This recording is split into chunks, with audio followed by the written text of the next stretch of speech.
Hello, what's going on, guys? I'm going to do something a little bit different today.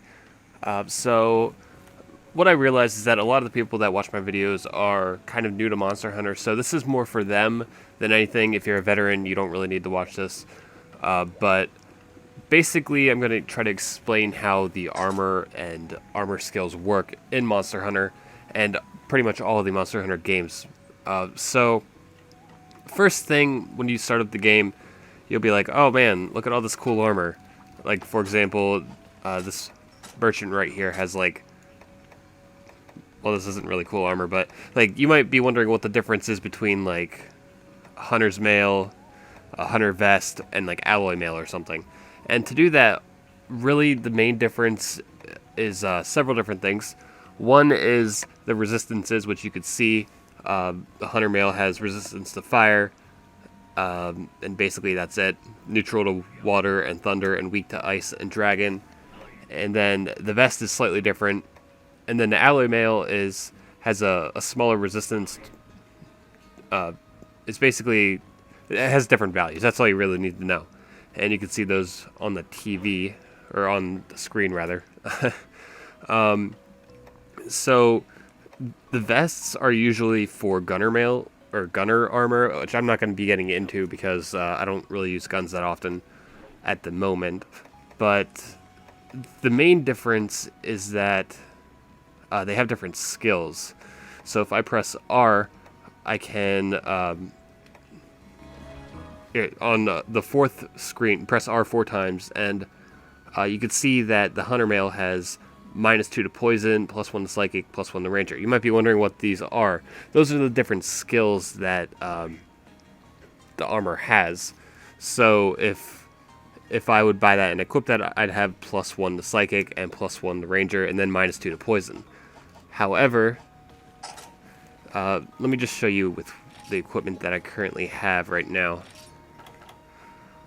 So here is the skill tree that you can access by going into your info and then status. Basically, your skills that you have are on the left. Anything that's on your armor. The ones that are above this line right here, those are the ones that are active. And they're active because they have at least 10, +10, or +15 total value throughout all the pieces on your armor. So as you can see, under hearing, I get +1 from my helmet, +2 from my my body armor, +2 from my gloves. You get the idea, right? Well, that gives +15 total, which, as you can see on the left, it says you have, if you have 10, it just gets you regular earplugs. If you get 15, that gives you high-grade earplugs, or HG earplugs, and basically it upgrades the skill. You can see on the left, under expert, it says if you have 10, it gives you critical eye +1, 15 is +2, 20 is +3. That's kind of how it works. And then underneath, you could see that it also can go into the negative. So I could basically, if I would have negative critical eye, I would have less chance to perform critical hits. Now, if you, not all skills have like different tiers like that. Most are just usually just +10 or -10, like Sharpener and Sharpness.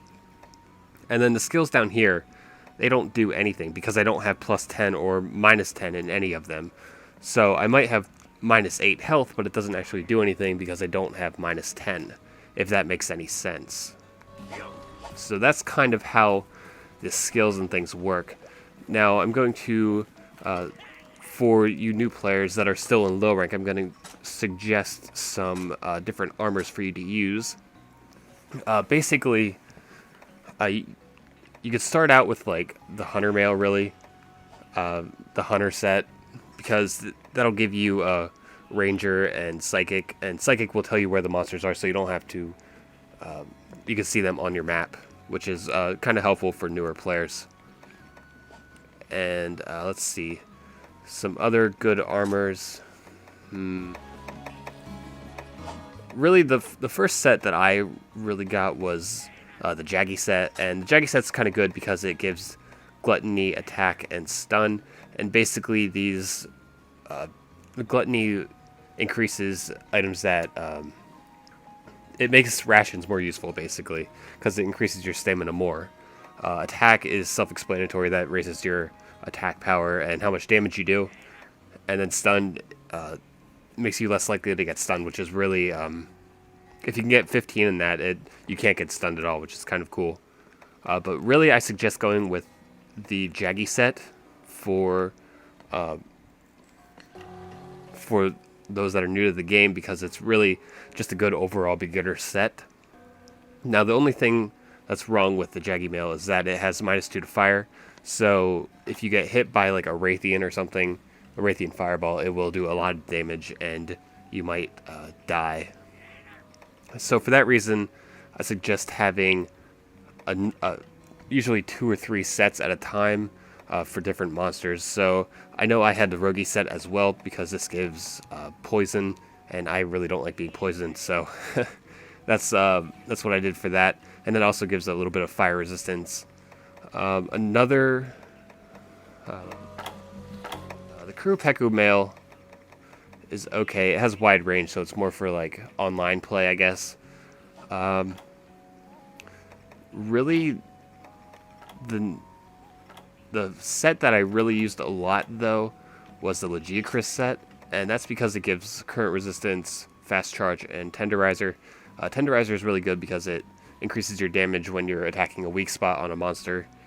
Fast charge is good for dual blades, which is what I used for low rank. And current resistance is really useful for fighting underwater. So I used the Lagiacrus set whenever I fought any water monster, and it was really helpful in that aspect.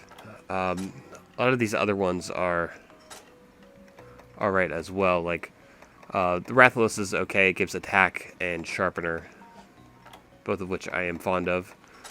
You know, that's mostly what I used for low rank.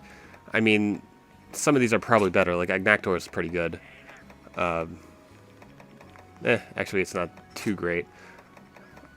Like, by the time you get Lagiacrus set, you could pretty much just upgrade it, and then it'll last you until you get the high rank, which I'll make another video for high rank later on. But yeah, that's basically the gist of things. I really suggest going with like a Jaggi set, having a couple different sets, like a Jaggi set, and then a Lagiacrus set later on, and then maybe like a Rogi set or a Baroth set or something like that. Baroth gives attack, that's why I mentioned that. It's usually good to have... Attack is really one of the better skills because it really just lets you kill monsters faster. So that's kind of... Raytheon set's also alright if I remember correctly. Actually, I think they changed some of the sets from Monster Hunter Tri. But some of the skills that you might want are attack. If you see anything with health, it's usually not worth it because... like, you could just eat at the food vendor for health, so it's not really, I don't know, it just doesn't seem like it's useful that much. Sharpener, I'm fond of Sharpener, I'm fond of Speed Sharpen as well, so that's usually what I go after. Evade Distance is really good, along with Evasion, but I don't think there are any low-rank sets with Evasion just yet. Let's see. Wind Resistance is good for low-rank mobs, like flying mobs, but it's not like super useful or anything. Like, you don't need it by any means. Some people like the Nahabra set. It gives status, sheathing, and paralysis. Sheathing is kind of useful because it like, you pull out your weapons faster, and you know, if you have a weapon like a greatsword, it's really nice to have a weapon like that. But the problem is that it's really hard to grind all the stuff to make that, so it's kind of obnoxious to even get.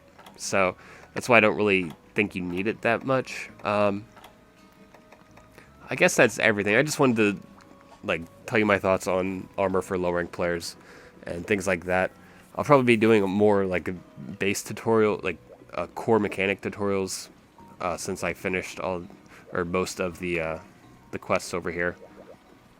So I guess that's everything. If this was helpful, please feel free to subscribe and like it and share it and comment on it with your thoughts, with any sets that you use for low rank and any